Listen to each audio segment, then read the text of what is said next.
আপনাদের এলাকায় তো মসজিদে আজান হয় নাকি? মসজিদে মাইকে আজান হয়। তো আজানের সময় দেখবে কুকুরেরা ভৌ ভৌ করে চিল্লায়। চিল্লায় কি চিল্লায় না? দেখবেন খেয়াল করে, যখন মুয়াজ্জিন আল্লাহু আকবার বলে কুকুররা দেখবে চিল্লায়। আমাদের এলাকায় আছে, আপনাদের এলাকায় কুকুর আবার হাইপার হতে পারে। এটা কি জন্য চিল্লায় জানেন?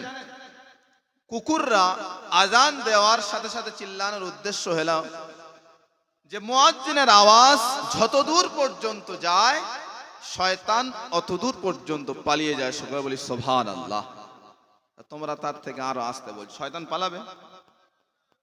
আর এই শয়তানকে এই মানুষ জাতি ছাড়া সমস্ত মাখলুকাত দেখতে পায়। যখন মুয়াজ্জিন আল্লাহু আকবার বলে ধ্বনি তোলে, যখন শয়তান পালায়, তখন কুকুর ওই শয়তানকে দেখতে পেয়ে ভৌ ভৌ করে চিল্লায়। এ কথাটা জানতে নাকি আগে না প্রথম? এটা জেনে নাও যে কুকুর আজানের সময় চিল্লানোর কারণ শয়তানকে দেখতে পায়। এই জন্য মুয়াজ্জিনদের ফজিলত কিয়ামতের দিন ওলামাদের আগে, ওলামাদের ডাকার পূর্বে আল্লাহ রাব্বুল আলামিন বলবেন আইনাল মুয়াজ্জিনুন, মুয়াজ্জিনরা কোথায়? কারণ 5 ওয়াক্ত 5 সময় 24 ঘন্টার মধ্যে তারা আল্লাহ পাকের দিনের দিকে ডাকতো, হাইয়া আলাস সালাহ, নামাজের দিকে আসো, হাইয়া আলাল ফালাহ, সফলতার দিকে আসো। এই জন্য আইনাল মুয়াজ্জিনিন শব্দে কিয়ামতের দিন উত্তোলন করা হবে, ডাকা হবে। এই রকম ভাবে যে সুবহানাল্লাহ আলহামদুলিল্লাহ এমন জোরে বলবে যেন মহল্লা থেকে শয়তান পালায়, যেন বিছানায় কারোর ঘুম না হয়, সব যেন স্টেজে এসে বসে। এরকম ভাবে সুবহানাল্লাহ পড়তে হবে। আমি ওই জন্য মাঝে মাঝে সুবহানাল্লাহ বলবো। ওই জন্য শুরুতে হাদিসটা বললাম যে কিয়ামতের দিন বুখারী শরীফের মধ্যে ইমাম বুখারী রাহমাতুল্লাহ আলাইহি 4000 হাদিস নকল করেছেন। তার মধ্যে দ্বিতীয় খণ্ডের শেষ হাদিসের অধ্যায়ের মধ্যে ইমাম বুখারী রাহমাতুল্লাহ আলাইহি একটা অধ্যায় এনেছেন, ওয়া নাযাউ কিসতাল ইয়াউমিল কিয়ামা। আল্লাহ রাব্বুল ইজ্জত কিয়ামতের দিন ইনসাফের তারাজু কায়েম করবে। দুনিয়ার বুকে যেরকম দাড়ি পাল্লা আছে মাল মাপার জন্য, আলু পেঁয়াজ চাল ওজন করার জন্য যেরকম দাড়ি পাল্লা আছে, কিয়ামতের দিন আল্লাহ পাক সমস্ত মাখলুকাতের নামায় আমল মাপার জন্য আল্লাহ পাক আমলকে গোনা হবে না ফেরেশতার দ্বারায়, যে কে কত রাকাত নামাজ পড়েছে, তুমি কত ওয়াক্ত রোজা রেখেছো, তুমি কটা দিন রোজা রেখেছো, তুমি কবার হজ পালন করেছো। কিয়ামতের দিন কোন আমলকে গোনা হবে না। আল্লাহ রাব্বুল ইজ্জত কিয়ামতের দিন দাড়ি পাল্লা কায়েম করবেন, আর দাড়ি পাল্লার মধ্যে তোমার সকল নামায় আমলকে মাপা হবে। যদি নেকির পাল্লা ভারী হয়ে যায় আল্লাহ রাব্বুল ইজ্জত জান্নাতের ফয়সালা করে দেবে, আর যদি গুনার পাল্লা খোদার খাস্তা ভারী হয়ে যায় তোমার জন্য জাহান্নামের ফয়সালা হয়ে যাবে। ওই জন্য দুনিয়ার বুকে তোমার জিন্দেগির আমলকে কিয়ামতের দিন আল্লাহ রাব্বুল ইজ্জত গুনবেন না, ফেরেশতাদের দানায় গোনাগুনি করবেন না। আল্লাহ রাব্বুল ইজ্জত দাড়ি পাল্লা কায়েম করে দাড়ি পাল্লার মাধ্যমে কিয়ামতের দিন ওজন করবেন। ইমাম বুখারী রাহমাতুল্লাহ আলাইহি, বুখারী শরীফ জানেন তো নাকি তাও জানেন না? বুখারী শরীফ উপরে লেখা আছে আসহাহুল কুতুব বাদা কিতাবিল্লাহ সহিহুল বুখারী। দুনিয়ার বুকে সমস্ত উলামায়ে কেরাম এই কথা মেনে নিয়েছে যে দুনিয়ার বুকে সর্বশ্রেষ্ঠ কিতাবুল আল কোরআনুল কারীম। কোরআনের উপরে কোন ধর্মগ্রন্থের এমনকি ইসলাম ধর্মের গ্রন্থের উপরে কোরআনের উপরে কোন কিতাব আল্লাহ রাব্বুল ইজ্জত দুনিয়ার বুকে পাঠাননি আর পাঠাবেন না। কোরআনুল কারীম সবথেকে উত্তম তরিন কিতাব। তারপর ইমাম বুখারী রাহমাতুল্লাহ আলাইহি লিখিত কিতাব বুখারী। ওই জন্য বুখারী শরীফের প্রথমে বুখারীর মোলাটের উপরে লেখা আছে আসহাহুল কুতুব বাদা কিতাবিল্লাহ সহিহুল বুখারী। দুনিয়ার বুকে সবথেকে উত্তম তরিন কিতাব বাদা কিতাবিল্লাহ, আল্লাহ রাব্বুল ইজ্জতের কিতাবের পরে অর্থাৎ কোরআনুল কারীমের পর সবথেকে উত্তম তরিন কিতাব হলো as-সহিহুল বুখারী। এই সহিহ বুখারী শরীফ তার মধ্যে 4000-এর অধিক হাদিস ইমাম বুখারী রাহমাতুল্লাহ আলাইহি নকল করেছেন। এই বুখারী শরীফের দরজা তো কেন কোরআনের পরে। ইমাম বুখারী রাহমাতুল্লাহ আলাইহি প্রত্যেক হাদিস লেখার পূর্বে 2 রাকাত নামাজ পড়েছেন, ওযু করেছেন, গোসল করেছেন। চিন্তা করেন 4000 হাদিস, 8000 রাকাত নামাজ পড়েন ইমাম বুখারী রাহমাতুল্লাহ আলাইহি। 4000 বার উজুর করেছেন, 4000 বার গোসল করেছেন। প্রত্যেক হাদিস লেখার পূর্বে গোসল করে উজু করে 2 রাকাত নামাজ পড়ে একটা হাদিস লিখেছেন। এই জন্য সমস্ত উলামায়ে কেরাম একমত হয়ে গেছে যে বাদা কিতাবিল্লাহ কোরআনুল কারীমের পরে দুনিয়ার বুকে সবথেকে বিশুদ্ধতরিন কিতাব হলো as-সহিহুল বুখারী। এই বুখারী শরীফের মান সমস্ত উলামায়ে কেরামও দিয়েছেন। এই বুখারী শরীফের দ্বিতীয় খণ্ডের শেষ অধ্যায় ইমাম বুখারী রাহমাতুল্লাহ আলাইহি লিখছেন ওয়া নাযাউ মাওয়াজিনাল কিসত লিয়াউমিল কিয়ামা, আল্লাহ রাব্বুল ইজ্জত কিয়ামতের দিন দাঁড়ি পাল্লা কায়েম করবেন আর মানুষের সমস্ত আমলকে মাপা হবে। যদি নেকির পাল্লা ভারী হয়ে যায় আল্লাহ রাব্বুল ইজ্জত তোমার জন্য দয়া জান্নাতের ফয়সালা করে দেবে, আর যদি আল্লাহ না করুক গুনার পাল্লা যদি আপনার ভারী হয়ে যায় আপনার জন্যই জাহান্নাম ফয়সালা হয়ে যাবে। ওই জন্য দুনিয়ার বুকে আপনি কত রাকাত নামাজ পড়েছেন, কত ওয়াক্ত নামাজ পড়েছেন, কতবার হজ করেছেন, কত টাকা যাকাত দিয়েছেন, কিয়ামতের দিন কোন আমলকে গোনা হবে না। কিয়ামতের দিন সমস্ত আমলকে আল্লাহ রাব্বুল ইজ্জত মাপবেন। কি করবেন? কিয়ামতের দিন মাপা হবে, গোনা হবে না। ওই জন্য সামান্য আমল যদি কোনো বান্দা দুনিয়ার বুকে জীবিত থাকা অবস্থায় আল্লাহ রাব্বুল ইজ্জতকে খুশি করার জন্য, মানুষকে দেখানোর উদ্দেশ্য নয়, সামান্যতম আমল যদি দুনিয়ার বান্দা দুনিয়ার বুকে বান্দা আল্লাহ পাককে খুশি করার জন্য করে থাকে, কিয়ামতের দিন হয়তো ওই সামান্য আমলের দরজা এত উঁচু হয়ে যাবে যে দুনিয়ার বুকে সারা জীবন নামাজ পড়নেওয়ালা, সারা জীবন তাহাজ্জুদ পড়নেওয়ালা, সারা জীবন রোজা রাখনেওয়ালা, একের অধিক বার হজ করনেওয়ালা যারা দুনিয়ার বুকে আল্লাহ পাককে দেখানোর উদ্দেশ্যে করেছিলেন, হয়তো এই সামান্যই বান্দার 2 রাকাত নফল নামাজ শুধুমাত্র আল্লাহ পাককে খুশি করার জন্য হয়েছিল। আল্লাহ পাক এই এত ভারী আমলের বদৌলতে ওই অল্প আমলকে আল্লাহ পাক কিয়ামতের দিন ইখলাস হওয়ার কারণে হয়তো বাড়িয়ে দিতে পারে। এই জন্য বুখারী শরীফের প্রথম হাদিস, মিশকাত শরীফের প্রথম হাদিস, ইমাম বুখারী রাহমাতুল্লাহ আলাইহি সাহিবে মিশকাত রাহমাতুল্লাহ আলাইহি প্রথম হাদিস এনেছেন। শুরু কাজটা তো ভালো তো হয় নাকি? আর শুরু কাজটা তো মানুষের ভালো হয়, যে কোনো কাজ করতে গেলে শুরু কাজটা জোশে হয়, ইখলাসের সাথে ভালোভাবে হয়, একদম শরীর সুস্থ থাকে। ইমাম বুখারী রাহমাতুল্লাহ আলাইহি প্রথম হাদিস বুখারী শরীফের মধ্যে এনেছেন, ইন্নামাল আমালু বিন্নিয়াত, যদি বান্দা তোমার নিয়ত ইখলাসের সাথে হয়, ইখলাসের সাথে শুধুমাত্র একমাত্র আল্লাহ পাককে খুশি করার জন্য, কোন আল্লাহ পাককে রাজি করার জন্য কোন কাজ হয়, যেরকম নিয়ত হবে তোমার সেই রকম তোমার আমলের ফয়সালা করা হবে। সমস্ত মুহাদ্দিসিনে কেরাম এই বুখারী শরীফের প্রথম হাদিসের ব্যাখ্যা করছেন, ইন্নামাল আমালু বিন্নিয়াত, অর্থাৎ ইন্নামা হুকমাল আমালি বিন্নিয়াত। এর তাফসীরে মুহাদ্দিসিনরা বলছেন সমস্ত আমলের ফয়সালা তোমার নিয়তের উপরে করা হবে। উযু কিরকম কি নিয়তে করেছো, নামাজ কি নিয়তে পড়েছো, আল্লাহ পাককে খুশি করার নিয়তে করেছো, মানুষকে দেখানো করার জন্য করেছো।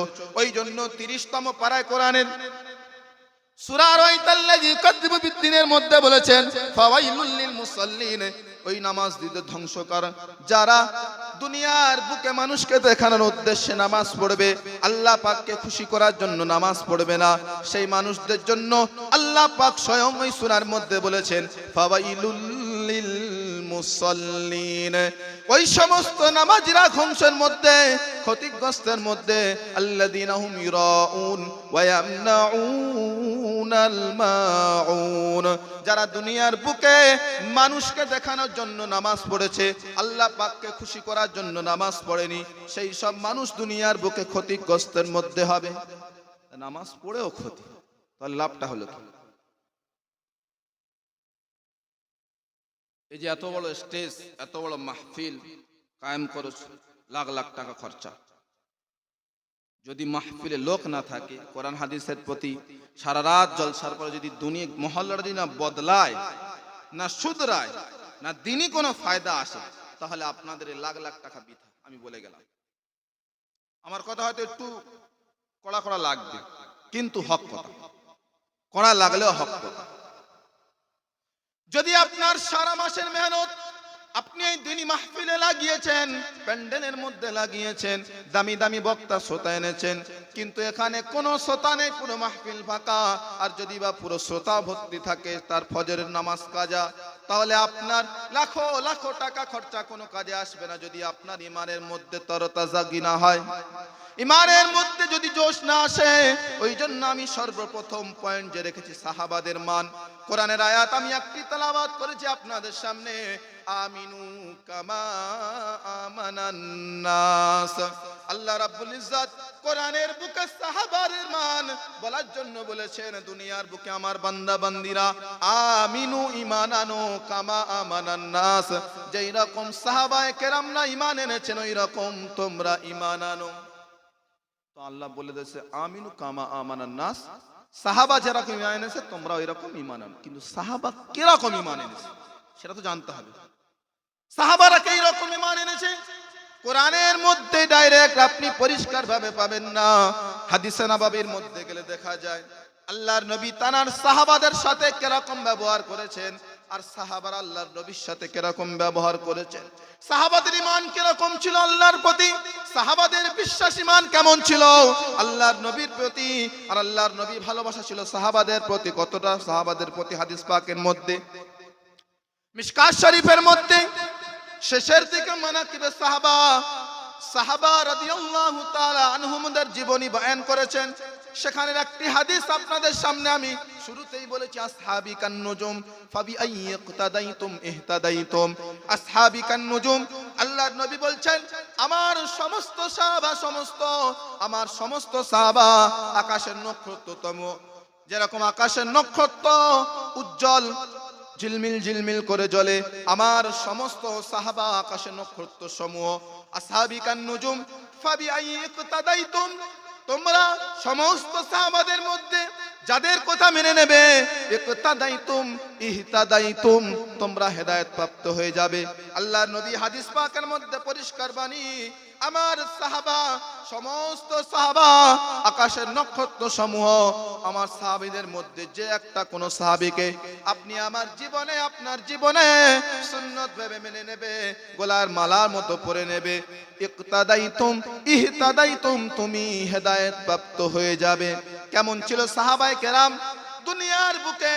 আল্লাহর নবী সমস্ত সাহাবীদের মধ্যে দুনিয়া থাকা অবস্থার মধ্যে আল্লাহর নবীর তরফ থেকে আল্লাহর নবীর কাছে পৌঁছানো হলো 10 সাহাবায়ে কেরামকে আল্লাহ পাক জান্নাতের সার্টিফিকেট দুনিয়ার বুকে থাকা দিয়েছে।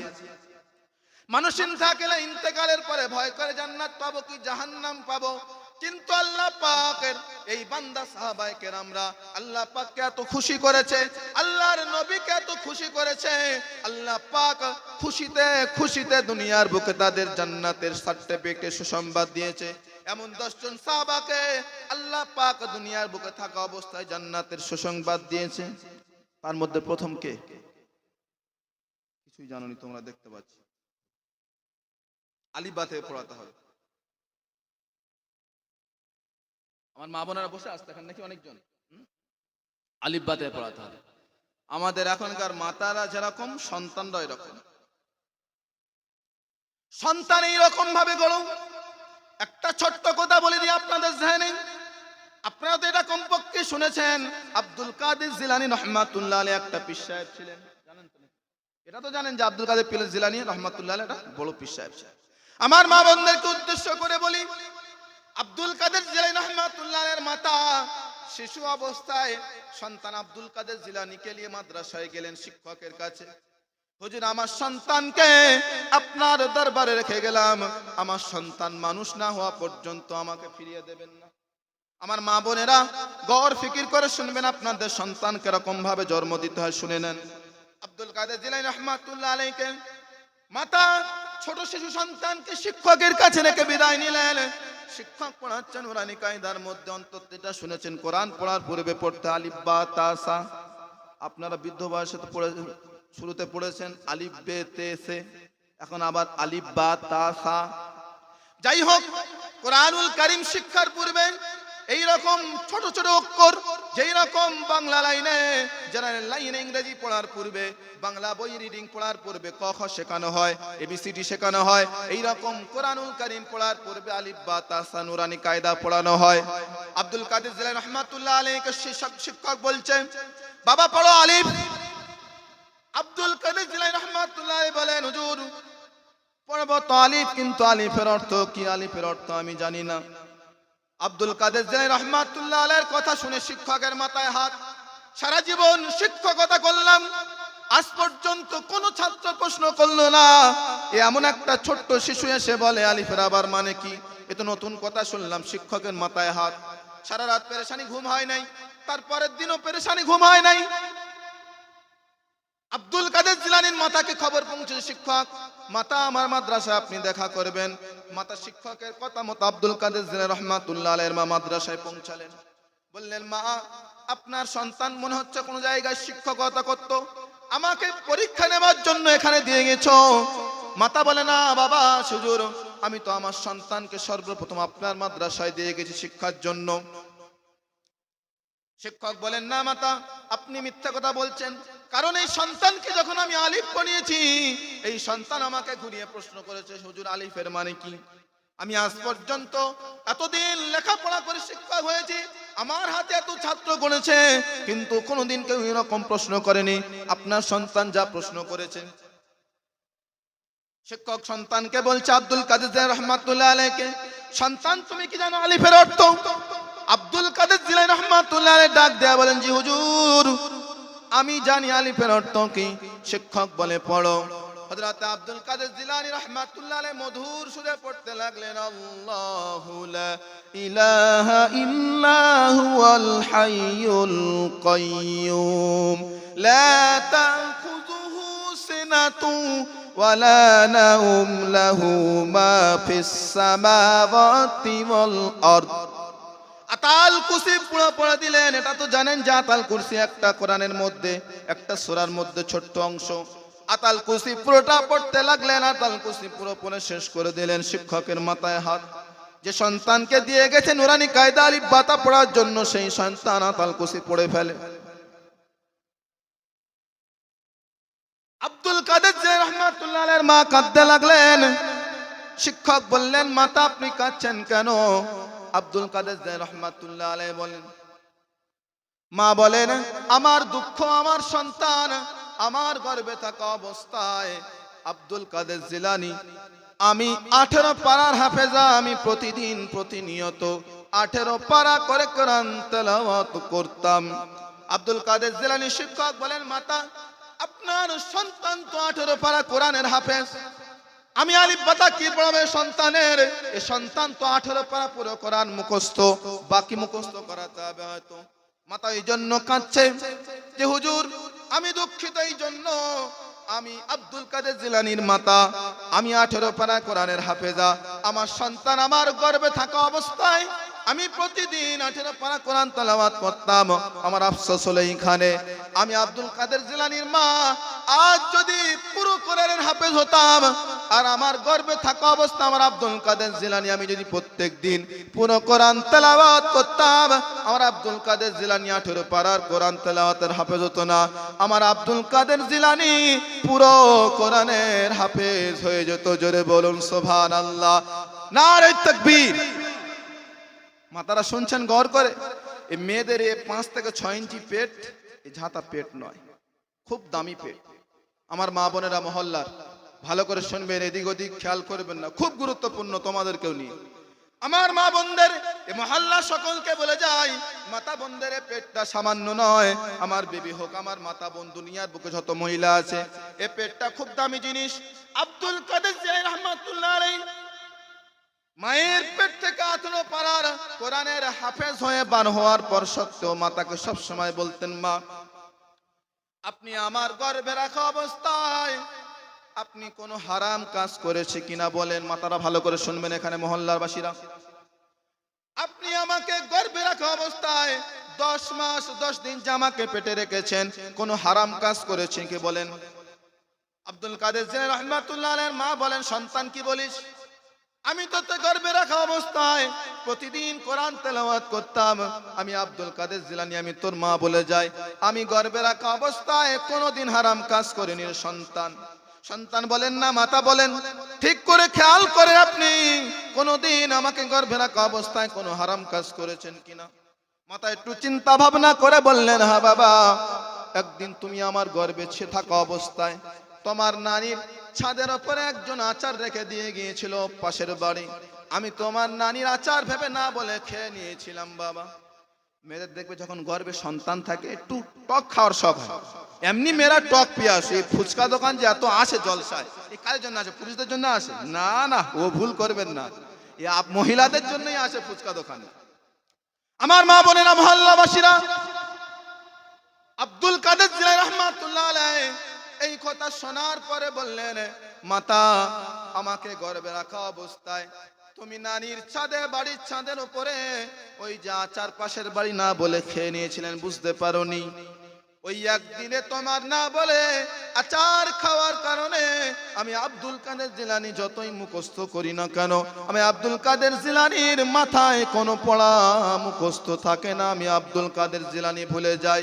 চিন্তা করেন আমার মহল্লাবাসী মাতা বোনেরা, আব্দুল কাদের জিলানী রহমাতুল্লাহ আলাইহির মা 10 মাস 10 দিনের মধ্যে একবার মাত্র পাশের বাড়ি আচার না বলে খাওয়ার, যদি ওই আচারটা পরে সন্তানের মেধায় আমরা এই 5-6 ইঞ্চি পেটের মধ্যে সন্তানকে 10 মাস 10 দিন রেখে কতই না হারাম কাজ করছি কিনা। এখন তো ফোন ইন্টারনেটের যুগ, সারাদিন দেখছি গুনার উপরে গুনাহ। আমাদের সন্তানকে আব্দুল কাদের জিলানী বানবে না বড় শয়তান বানবে? কি কথাটা যুক্তিবাদী কিনা, কি মনে হয়? বেশি লোক দরকার নেই জলসায়। 10 জন থাকলে, আল্লাহর নবী বদরের যুদ্ধে কজন ছিল? 313 জন। কজন ছিল? আর তোমরাও ঘুমিয়ে যাচ্ছ। 313 জন। বিপরীত ছিল কজন? 1000। কত ছিল? জিতেছিল না হেরেছিল? আল্লাহ পাকের মাদদ ছিল, আল্লাহ পাকের সাহায্য ছিল। এই রকম ভাবে কোন বান্দা যদি আল্লাহ পাকের ভয়ে ওই মাহফিলে বসে খালিস দিয়েতে তওবা করে নেয়, আল্লাহ পাক স্বয়ং ওই সময় থেকে ওই বান্দাকে সাহায্য করবে সাথে সাথে। জোরে বলুন সুবহানাল্লাহ।